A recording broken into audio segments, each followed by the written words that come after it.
¿Cómo están? Diputado, buena tarde. Pues aquí ¿Ya tomaron nota de todo lo que se votó hoy? sí, de todo. Son cosas importantes. Coméntenos a grandes rasgos lo más importante de ¿De hoy? la cuestión oficiosa del 3 de 3, que ya parecía que no salía, finalmente se lograron convencer Bueno, todos.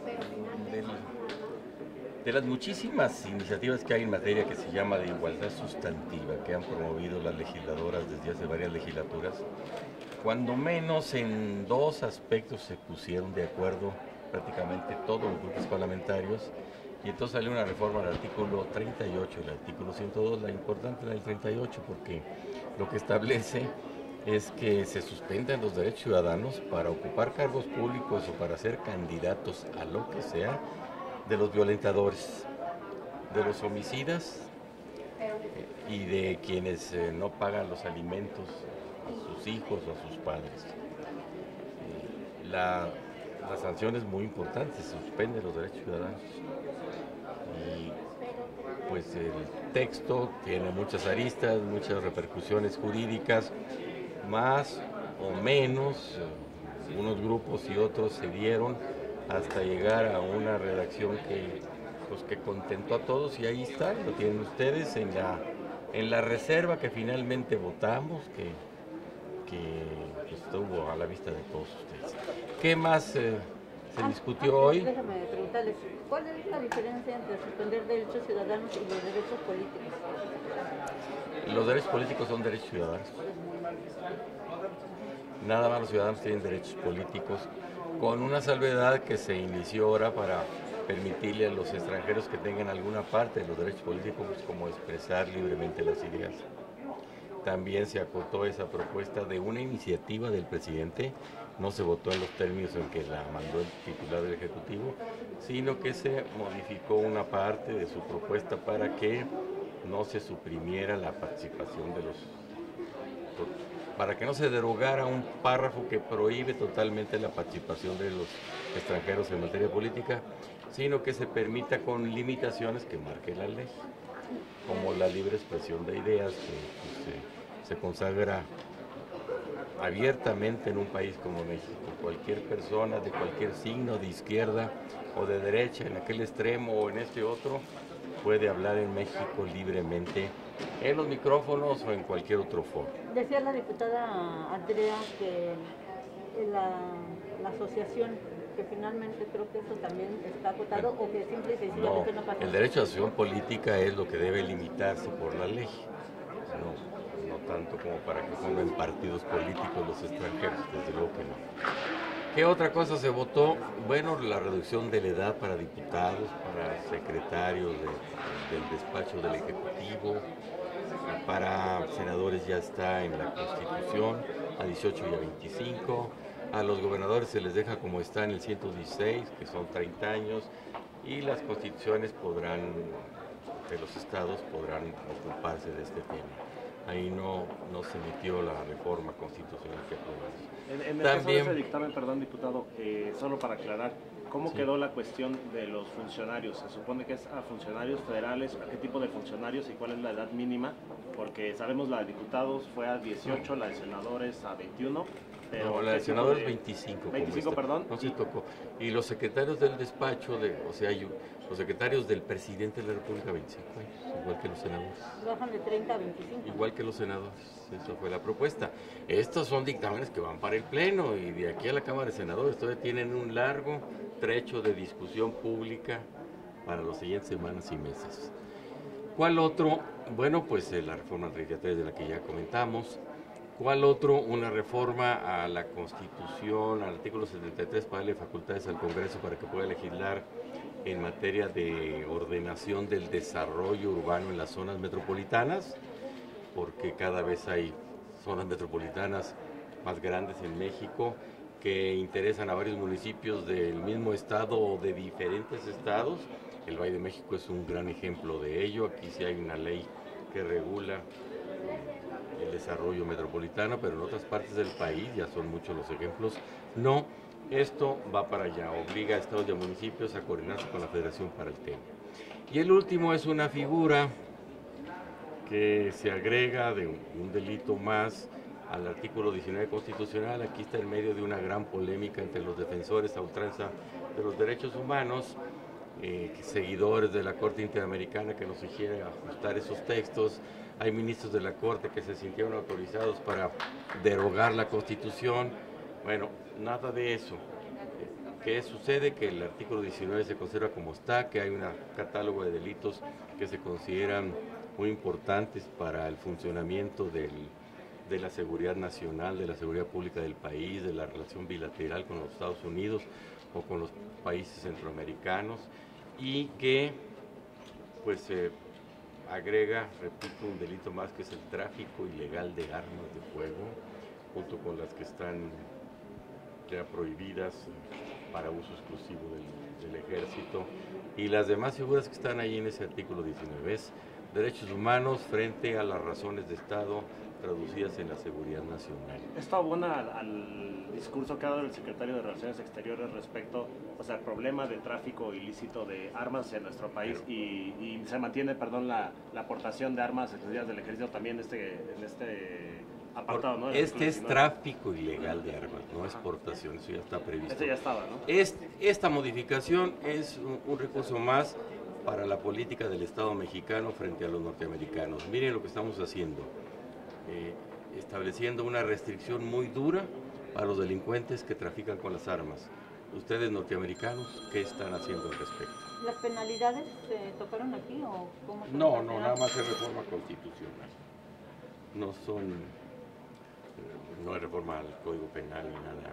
La reforma constitucional solo agrega una figura más de prisión preventiva oficiosa que permitirá a los jueces, obligará a los jueces a decretarla cuando se le consignen, siempre y cuando encuentre elementos suficientes de vinculación por alguno de estos delitos a determinadas personas que la Fiscalía lleve a sus instancias judiciales. ¿A quién iría dirigida? Podría ser como, precisamente el tráfico principal viene de Estados Unidos. A todos los fiscales. ¿A quién va dirigida? A todos los fiscales y jueces del país.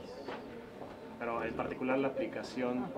A todos los fiscales y jueces del país. Pero ellos se encargarían de aplicar estas leyes, pero los presuntos... Esto implica una modificación del Código Penal. No le cambia la penalidad, simplemente el tratamiento durante el proceso. Estarán siguiendo el proceso en cárcel, preventivo. Eso es lo que significa. Diputado, hace unos días, cuando vinieron los magistrados, entre ellos el presidente del Tribunal Electoral, se les planteó sobre una reforma que va a ser sujeto precisamente el quehacer de los magistrados en el tribunal. ¿En qué términos viene y cuál es lo fundamental de esta propuesta que se hizo? 6 grupos parlamentarios a través de sus coordinadores, es en orden decreciente como se usa que hable en el Pleno, que es Morena, que es PAN, que es PRI, que es Partido Verde, que es Partido del Trabajo, y PRD, firmaron una iniciativa de reforma a la Constitución que modifica los artículos 41, 99, 105. ¿En qué consiste? En establecer en la Constitución que el Tribunal Electoral debe resolver de aquí en adelante con sujeción a la letra de la ley y a los principios establecidos expresamente en la Constitución, pero no interpretar la ley para crear nuevas normas legislativas, que eso es una invasión al poder legislativo en México. Y 2, para señalar cuáles son las áreas en el poder legislativo, en el Congreso de México, en donde el tribunal no tiene competencia, ni en las facultades exclusivas del Congreso, ni del Senado o de la Cámara de Diputados, ni en otras materias el Tribunal Electoral del Poder Judicial de la Federación podrá entrometerse de aquí en adelante. Esto es en clara referencia a estas sentencias que dictó ahora que se estaba el proceso de selección, y también cuando era presidente Gutiérrez Luna, decían, no recuerdo qué era lo que planteaba, pero que le dijeron al tribunal que no tenía facultades y por eso se modificó esa... Ya conoce usted muy bien el tema. La comisión permanente también pasó. Sí, con la comisión permanente. Muy sencillo, se le señala los criterios para resolver, fundamentalmente con apego a la letra de la ley, y 2, no tiene competencia en asuntos de las cámaras de diputados, ni de las cámaras de senadores. Este ya con el consenso de estas 6 fracciones. Ya hay podríamos dictamen, verlo cuando- ya hay dictamen y se va a discutir el próximo miércoles aquí. Está en la Gaceta, ahí lo pueden consultar. Y lo significativo de esto es que, pues otra vez hay un gran consenso político que confluye en una propuesta de reforma a la Constitución por parte, pues, de prácticamente los representantes de 475 diputados. Diputado, cuando vinieron los magistrados aquí a la visita con la Junta de Coordinación Política, ¿se les hizo este planteamiento precisamente para resolver pues el diferendo que han tenido de alcances? No lo sé, lo que declaró el coordinador Mier, que es el presidente de la Jucopa, es que no habían tocado el tema. Y yo no estuve en la reunión de la Jucopa. ¿Y cómo ves Pero esta cualquier parte? coordinador se los puede informar. Usted había platicado conmigo en algunas otras ocasiones respecto a esta pues aplicación del derecho literal. Esa es mi opinión personal. Y ahora lo que hay es una, pues, iniciativa de consenso.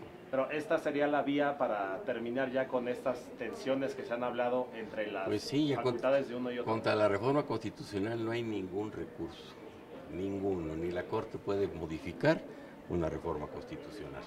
Diputado, preguntarle en otro tema. Ayer se dio a conocer la lista de los ganadores, de los...